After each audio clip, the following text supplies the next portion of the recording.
pemasang pipa. Nah, ditanya oleh orang itu ditanya oleh seseorang, Bapak kerja masang pipa ya Pak? Iya. Bagaimana perasaan Bapak ketika kerja? Saya sih nggak begitu senang, nggak seperti bos saya. Ini kerja berat, kalau bos saya kan tidak seperti ini kerjanya tapi duitnya banyak. Yang mendapatkannya banyak. Kata si orang tadi.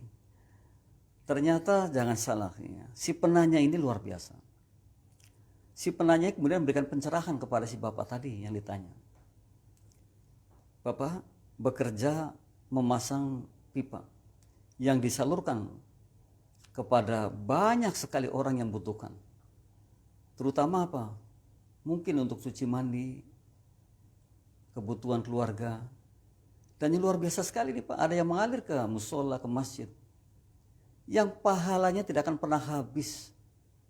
Dan itulah sejatinya kalau Bapak berpikir jauh tentang pekerjaan Bapak. Siapa sebenarnya yang paling beruntung? Baru berpikir. Oleh karena itu mestinya kita ini berpikirnya luas itu. Tidak hanya kecil sekali di sini.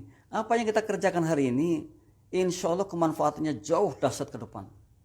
Dan bahkan untuk orang-orang yang sebelum kita atau pendatang baru nanti akan merasakan betapa luar biasanya, betapa dahsyatnya apa yang kita kerjakan hari ini.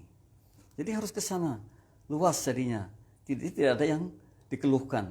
Yang ada adalah kita jemput sesuatu yang mungkin saja hari ini tidak terasa bagi kita, namun setelahnya. Toh kita percaya bahwa Allah itu maha melihat, akan dicatat sebaik apapun, sekecil apapun kebaikan kita. Dan akan dicatat pula sekecil apapun keburukan kita. Jadi kalau kita ternyata menjadi orang yang berpikirnya atau termotivasi untuk hidup bahagia dunia dan akhirat, ya ke sana itu. Dan membuat jadwal harian jangan kemudian diidentikan dengan aduh ini ada saja.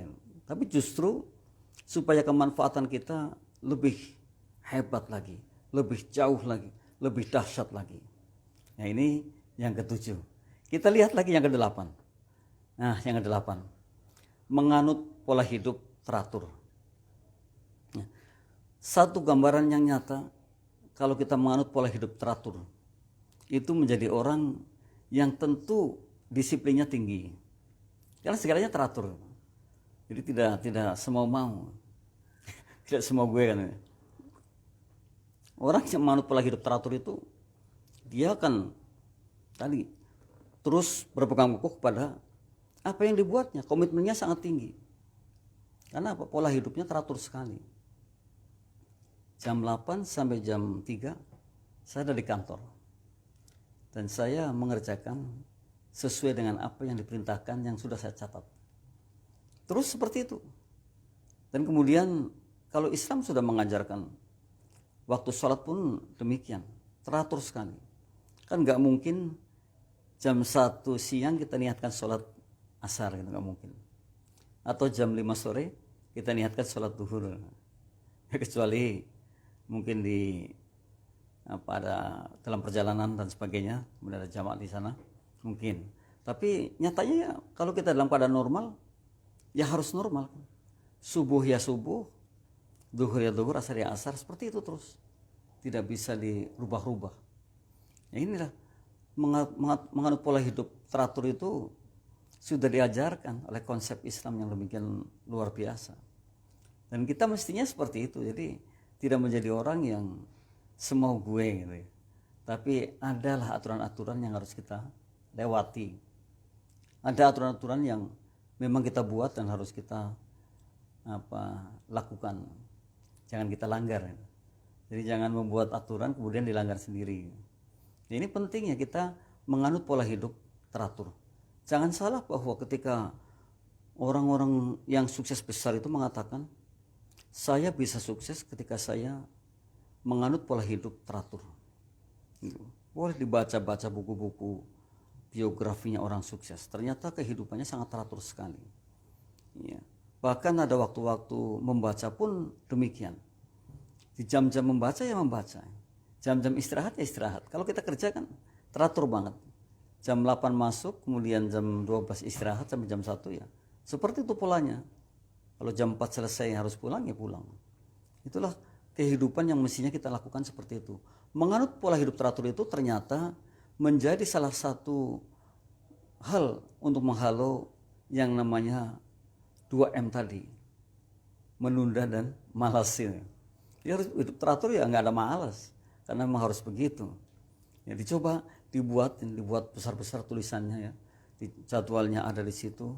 Kemudian kita mencoba untuk memulai hidup yang teratur sesuai dengan apa yang mungkin saja aturan-aturan yang ada atau yang aturan yang kita buat sendiri.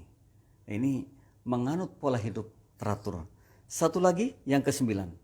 Nah, yang ke-9 adalah mengevaluasi kinerja. Jadi sahabat dan mitra yang dimuliakan Allah, mengevaluasi kinerja itu satu kebutuhan bagi kita. Jadi kita jangan sampai kerja kita tidak pernah kita evaluasi. Maka termasuk di antara 8 tadi kita evaluasi. Satu persatu kita evaluasi agar setelah dievaluasi itu kita tahu persis kelemahan-kelemahannya di mana. Dan kekurangannya di mana. Kemudian kelebihan yang ada di mana. Tanpa evaluasi kita tidak akan pernah tahu. Tidak akan pernah tahu bahwa ini loh kekurangan saya di sini, kelebihan saya di sini. Atau satu hal yang mungkin saya lalai atau alfa mengerjakan adalah ini. Evaluasi itu penting sekali. Apapun harus dievaluasi. Bukan hanya anak pelajar yang dievaluasi. Kinerja kita pun dievaluasi. Mungkin ada evaluasi mingguan, bulanan, kemudian tahunan. Ada evaluasi seperti itu. Sehingga apa? Kemajuan-kemajuannya akan terlihat betul. Progresnya akan terlihat betul. Dan ternyata dengan evaluasi itu akan melihat kelebihan dan kekurangan kita. Jadi jangan sampai kita tidak mengevaluasi kinerja kita. Jangan sampai kita tidak mengevaluasi diri kita. Jangan sampai kita tidak mengevaluasi apa sih yang ada dalam diri kita yang telah kita kerjakan, yang telah kita sumbangkan. Semua kita evaluasi. Sehingga akan terlihat betul bahwa saya ternyata ada kekurangan di sini. Ya, saya punya kelebihan di sini. Nah, ini pentingnya yang ke-9 adalah mengevaluasi kinerja. Dan mengevaluasi kinerja adalah salah satu hal untuk menghalau yang namanya malas dan menunda. Setelah kita evaluasi, kita tahu langsung kita ambil lagi resolusi baru. Artinya kan gak ada sama sekali menunda, tidak ada sama sekali malas. Dan memang betul semua tergantung dari kita. Namun dengan adanya 9M ini yang kita jadikan motivasi kita untuk menjadi orang yang tidak malas, mudah-mudahan ini juga diantaranya mengevaluasi kinerja kita. Demikian mitra 9 hal yang sudah kita sampaikan, sahabat yang dimuliakan Allah, yang dari PSTW Budi Mulia 2, dari Dinsos TKI PSTW PM 2, ada Pak Fajar ya, ada juga Ibu Muri dan rekan-rekan yang tidak terlihat di kaca. Boleh saatnya rekan-rekan untuk bisa memberi tanggapannya atau mungkin motivasinya atau statementnya atau mungkin juga pertanyaan-pertanyaannya. Silahkan, kita ada waktu ya, Bapak Ibu yang kami muliakan, ditunggu untuk bisa merespon atau mungkin bertanya atau mungkin hal lain. Silahkan saja, karena kita ingin sekali diskusi ini adalah diskusi santai, namun juga diskusi yang mencerahkan gitu. Dan Bapak Ibu pasti akan mencerahkan kita semua. Sehingga apa? Menjadi ya ini kan peninggalan jejak ketika kita berdiskusi, ketika kita bisa memberikan statement-statementnya yang baik untuk semua orang yang mengikuti terutama dan yang mungkin nanti offline. Silakan Bapak Ibu dari Dinas Sosial, kami tunggu untuk bisa memberikan statementnya atau responnya atau lainnya. Silakan saja, kita terbuka saja dan saya akan sangat berterima kasih ketika Bapak Ibu juga ikut nimbrung, ikut aktif, ikut memberikan satu solusi baik terhadap kehidupan yang lebih baik ke depannya. Ditunggu beberapa menit ini. Mungkin dari PSTW Budi Mulia 2 atau mungkin dari Ibu ya, Ibu Nuri atau Ibu Wati atau Pak Fajar. Silakan Bapak Ibu. Masih punya waktu kita ini. Ya, masih ada 10 menit. Oh, masih panjang nih. 10 menit ke depan. Ayo. tiap Selasa ya Bu, Selasa pagi, Selasa siang kita sama-sama belajar.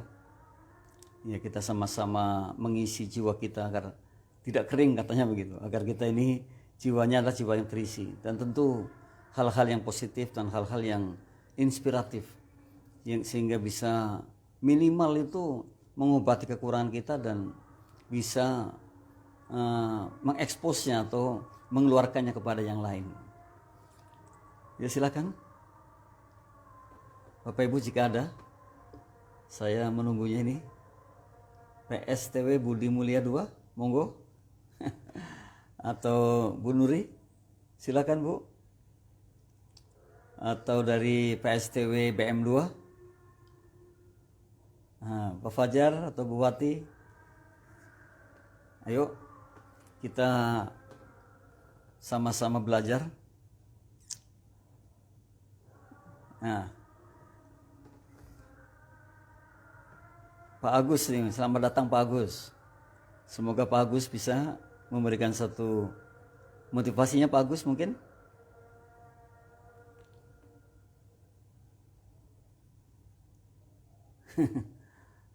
Iya. Jadi tema kita adalah membuang malas dan menunda. Atau kritik sarannya silakan Bapak Ibu, jika ada kritik saran. Kami sangat menanti sekali kritik saran dari Bapak Ibu juga, untuk bisa mengkritisi, memberikan sarannya agar siaran-siaran kami ke depan lebih bagus lagi, lebih baik lagi, dan tentu nilainya juga akan bertambah. Ya. Nah, ya Bu, terima kasih juga Bu sudah bergabung dengan kita ya.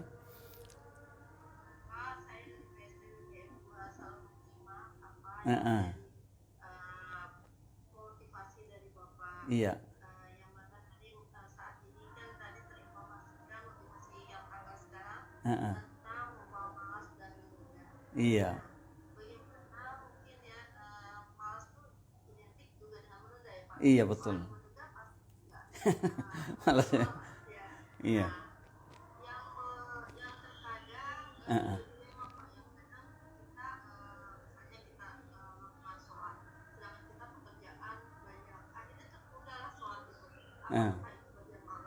Iya.